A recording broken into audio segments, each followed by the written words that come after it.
کس خلیفہ کے دور میں جھوٹے نبیوں اور منکرین زکوٰۃ کے خلاف جہاد ہوا؟ حضرت عمر، حضرت ابوبکر، حضرت عثمان، حضرت علی؟ اس سوال کا درست جواب ہے کہ حضرت ابوبکر صدیق رضی اللہ تعالی عنہ کے دور میں۔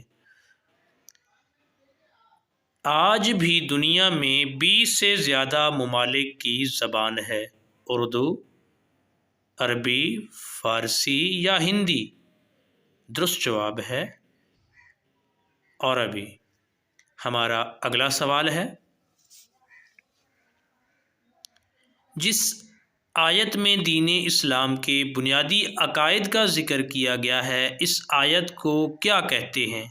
آیت الکوثر، آیت مفاہمت، آیت الکرسی یا آیت البر؟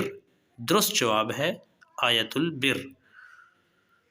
ہمارا اگلا سوال، جامع القرآن کس صحابی کو کہا جاتا ہے؟ حضرت عثمان، حضرت عمر، حضرت ابوبکر یا حضرت علی؟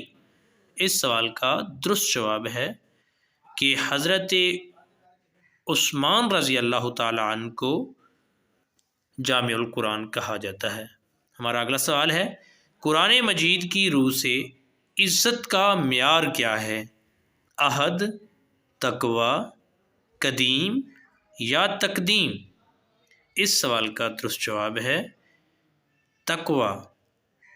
Please subscribe my channel. السلام علیکم۔